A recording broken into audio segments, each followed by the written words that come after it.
नमस्कार दोस्तों, आपको आज एक नए टॉपिक के साथ मैं जानकारी देने के लिए जा रही हूँ। आपको ये बताऊँगी कि हर इंसान अपने जीवन में हमेशा जवान रहना चाहता है। तो ये भी एक अटल सत्य है कि अगर हमने बचपन एंजॉय किया है, यौवन एंजॉय किया है, तो बुढ़ापा आना निश्चित है। ये समझ लो आप सारे। बुढ़ापा एक ऐसा गिफ्ट है जो आके जाने का नाम नहीं लेगा, ये परमानेंट रहेगा। आफ्टर ऑल हम सभी चाहते हैं कि ये हमें छू ना पाए। तो मैं आपको एक सिम्टम बताती हूँ कि आपको कैसे पता चले कि अब हम बुढ़ापे की तरफ जा रहे हैं। तो सबसे पहले मैं बताऊँगी, अगर किसी के पाँव प्रॉपर काम नहीं कर रहे तो समझ लेना कि बुढ़ापे की शुरुआत हो गई है। पाँव का प्रॉपर वर्क ना करना, पाँव का दुखना या हमारा चलने में सक्षम ना होना, इसके लिए बहुत सारे कारण जो हैं वो रिस्पॉन्सिबल होते हैं। जैसे कि हम कोई नई एक्सरसाइज शुरू करते हैं, फॉर एग्जांपल डोम्स, उसमें हमारे मसल हमें ज़्यादा रिलेशन में नहीं आते तो पाँव दुखते हैं। कई बार रीढ़ की हड्डी की कोई प्रॉब्लम होती है तब भी पाँव दुखते हैं। कई बार माल न्यूट्रिशन होती है, हमारी सप्लीमेंट्स बॉडी में कंप्लीट नहीं होते, तब भी इसका प्रभाव पाँव पे पड़ता है। अगर बॉडी पूरी तरह से हाइड्रेट नहीं है तब भी पाँव दुखेंगे। इसके बाद में अगर पोटाशियम, सोडियम, कैल्शियम की डेफिशिएंसी हो जाती है तब भी ऐसा होता है। अनीमिया में भी पाँव दुखते हैं।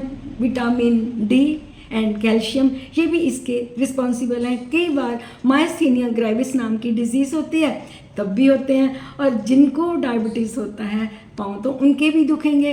तो ये कुछ कारण हैं जिनके कारण पाँव हमारे सिग्नल देते हैं कि now we are going to become old. तो हमने इस चीज़ की रक्षा कैसे करनी है वो तो मैं आपको बताऊंगी ही, लेकिन इससे पहले मैं आपको ये बताती हूँ कि जो लोग अक्सर वॉक करते हैं, अपने पाँव की हरकत करते हैं, उनको बुढ़ापा थोड़ा लेट आता है। मान के चलो कोई व्यक्ति 2 महीने के लिए अपने पाँव की बिल्कुल हरकत नहीं करता तो समझ लेना उसने अपने लाइफ के, एक हेल्दी लाइफ के 3 साल ख़त्म कर दिए। चलना इतना ज़रूरी है क्योंकि सारी बॉडी की जो नर्व एंडिंग्स हैं, हमारी पूरी बॉडी का जो प्रेशर है वो पाँव झेलते हैं। इसलिए आपने कभी ये भी देखा होगा कि जब डिफेंस में एक्सरसाइजेज करवाई जाती हैं तब भी उनकी परेड में, उनकी बाकिंग में उनको ज़्यादा से ज़्यादा चलाया जाता है ताकि उनके पाँव जो हैं वो जवानों के ज़्यादा से ज़्यादा स्ट्रॉन्ग हों। देहात में जो स्मॉल स्केल एग्रीकल्चर करते हैं वो भी बहुत ज़्यादा चलते हैं, बहुत ज़्यादा उनकी पाँव की एक्सरसाइज होती है, तो वो इतना काम करने के बावजूद भी अपनी एज से कम 10 साल छोटे दिखते हैं। तो फ्रेंड्स, आप चलने पे ज़रूर फोकस करें, इससे आपका जो वेट है वो प्रॉपर रहता है और आप फिट एंड फाइन रहते हैं। चलते हैं, मैं आपको बताती हूँ कि पैरों को मजबूत कैसे करें और फिट एंड फाइन कैसे रहें, यंग कैसे दिखें। सबसे पहले हर इंसान को डेली कम से कम 30 मिनट से लेके 40 मिनट तक पैदल वॉक करना है। उसके बाद में अगर हो सके तो स्विमिंग करें, जॉगिंग करें, ट्रैकिंग के लिए जाएं, तो इससे आपके जो पाँव हैं स्ट्रॉन्ग होते हैं। आपने हिल स्टेशन में 80 ईयर्स के इंसान को हाइक करते देखा होगा, पहाड़ों पे चढ़ते देखा होगा, तो वो बूढ़े नहीं होते। यही कारण है क्योंकि उनके जो पाँव हैं वो स्ट्रॉन्ग हैं। इसके साथ साथ में आपने एक बैलेंस डाइट लेनी है, अपने वेट को मेंटेन ज़रूर करना है। अगर डायबिटिक हैं तो डायबिटीज़ पे कंट्रोल करें, चीनी कम खाएं, फलों में आप पोटाशियम युक्त डाइट लें क्योंकि पोटाशियम हमारे मसल्स को बनाने के लिए एक मेजर पार्ट प्ले करता है। पोटाशियम रिच फूड में बनाना चीपेस्ट एंड बेस्ट है, एवोकाडो, उसके बाद में पालक और शकरकंद, ऐसा भोजन खाएंगे तो आपके मसल जो हैं पैरों के, उनको एनर्जी मिलेगी और आप फिट एंड फाइन रहेंगे। इसके साथ साथ हो सके तो आप वृक्षासन कीजिए। वृक्षासन से भी आपने कम से कम डेली 5 मिनट के लिए वृक्षासन करना है। इसको ताड़ासन भी बोलते हैं। इसको करने से आपके पाँव जो हैं वो मजबूत बनते हैं।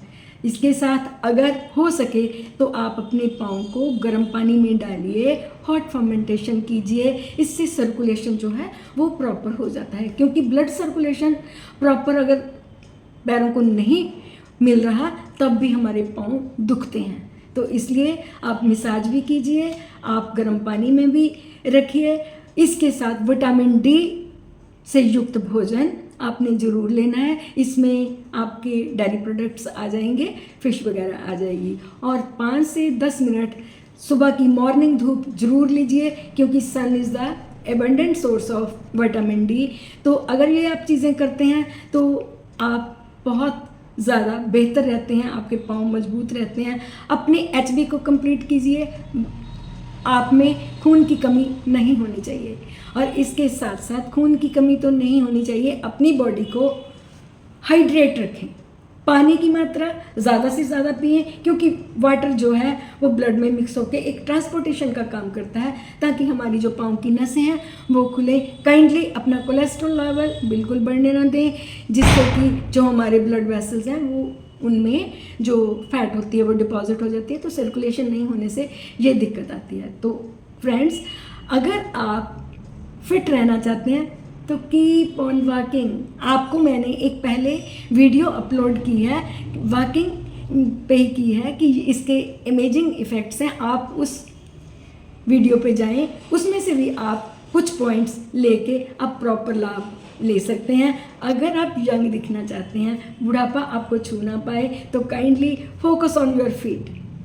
अपने पाँव को जरूर फोकस करें, अपने पाँव की रक्षा करें, क्योंकि पाँव स्वस्थ हैं तो हम हेल्दी हैं। अगर आपको मेरा कंटेंट अच्छा लग रहा है तो काइंडली मुझे सब्सक्राइब जरूर करना। Thank you very much for watching my video.